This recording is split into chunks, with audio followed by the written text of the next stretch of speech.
Hey guys, what's going on? So time for the next review topic. Next review topic is going to be belief systems.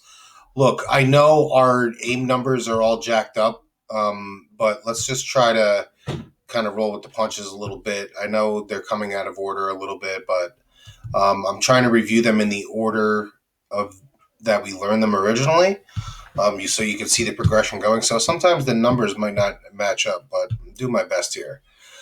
So belief systems. Again, just remember you could pause this, get the notes in your notebook, and then keep it moving as needed. You could reach me on Google Classroom in the stream, or you could write me an email if you guys have any questions or anything like that. Okay, so this does have multiple choice questions with it, this lesson, so make sure you take a look at those. Test yourself, and then take a look at the answer sheet and see how you do. Other than that, we're going to get into the big takeaways right now. So, just major concepts of the unit, some things we just need to know in general are monotheism and polytheism, belief in one God versus belief in many. Another one is animism. This is really just vocab. Animism is not necessarily a religion, but a kind of a religious or spiritual belief that things commonly found in nature have some religious value. Um, Trees, rain, mountains, wind, etc. So when tribal peoples pray to the sun, that's an animistic belief. When Hindus hold sacred the Ganges River, that's an animistic belief, etc. Okay, largest religion on earth is Christianity, which is there's a lot of different branches of Christianity. Um, most popular being Roman Catholic. But all of Christianity, there's 2.4 billion followers. So one out of every three people on Earth is Christian. So there's a few of them. All right, so we're going to split them up into Eastern religions and Western religions. So for the Eastern belief systems, the general idea and the general difference between Eastern religions and Western religions is that Eastern religions are inward focused. They're focused on the self. They're focused on getting your mind right and your feelings right and kind of how you process information and how you kind of understand the world around you. So it's very kind of individual centric. So we study several of them. First being Hinduism, it's the classic polytheistic religion. They follow the Vedas. We're going to want to know sacred texts, so pay attention to that stuff. Like I mentioned before, they hold sacred the Ganges River, so there's animistic elements to the religion. Most commonly found in India, although it is present in some other places. India tends to be the home base for Hinduism. After that, we go into Buddhism. It's a monotheistic religion, and it's based on the idea that life is suffering, and that suffering can be ended if desire is eliminated. So basically, the source of suffering is not getting what you want. So the trick is just don't want anything. Seems pretty simple and straightforward, but kind of profound nonetheless. They follow the Four Noble Truths and the Eightfold Path. So that's kind of the way that you kind of eliminate suffering and eliminate desire. Next, we go into Confucianism. Confucianism is the classic example of a belief system and not a religion. The main difference being that belief systems don't necessarily have beliefs about a god or the afterlife, but they do provide some kind of guideline for living. So while every religion tends to also be a belief system, not every belief system is necessarily a religion because they might not have ideas about the afterlife or a god. And Confucianism is one of those. They don't have much to say about the afterlife or a god per se. So a lot of times what you will see is you will see Confucianism coupled with another religion. So there are a lot of Chinese, for example, and other Asian peoples that follow both Buddhism and Confucianism and kind of have found a way to marry these two things, and it all works. But in short, Confucianism is based on the idea of social relationships, filial piety, and meritocracy.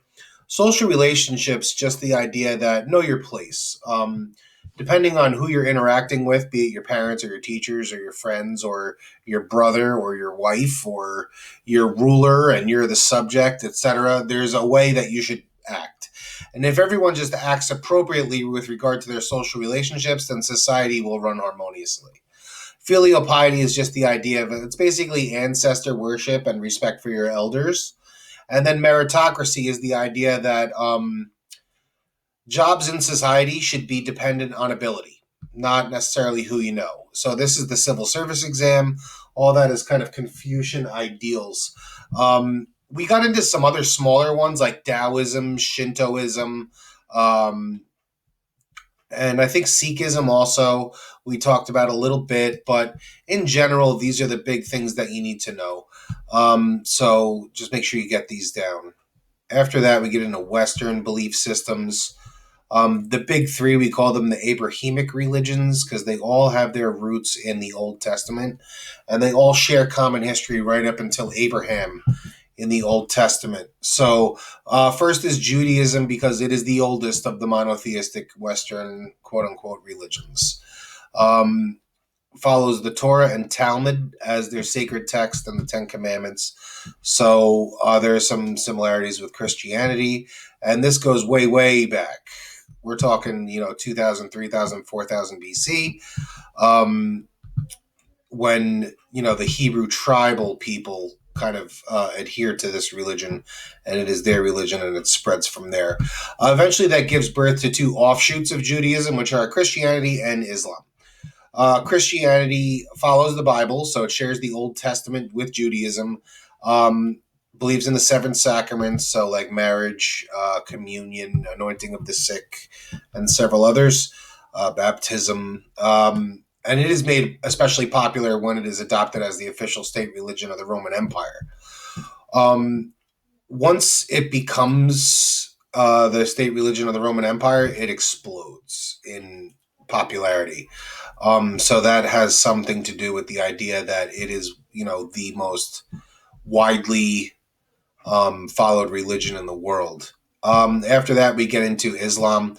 Islam follows the Quran or Quran. You'll see it spelled either way. The five pillars of Islam: pray 5 times a day, make the Hajj, observe Ramadan, and there's others.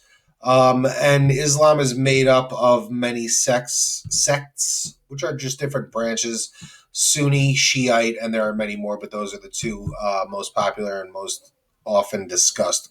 So that's what we have, guys. Just make sure you, in general, kind of understand the idea that Eastern equals, Eastern religions are about looking inward, and Western religions are about looking outward. So Western religions ask you to focus on how you interact with the world around you, and kind of right action, where Eastern religions and belief systems are more about right thinking and right feeling and getting your mind right and things like that, more cognitive processes and things that are personal to you.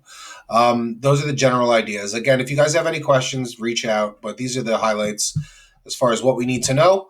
And this AIM does not have a vocab sheet. Some of the vocab is built in here, but it does have the review sheet, and it'll have multiple choice questions. So test yourself and then check out your answers and see how you do. And if anybody needs me, I'm around. You guys can just hit me up on the stream or, for a Google Classroom, or you can just write me an email directly, whatever you need. I'm here, all right? See you guys eventually. Later.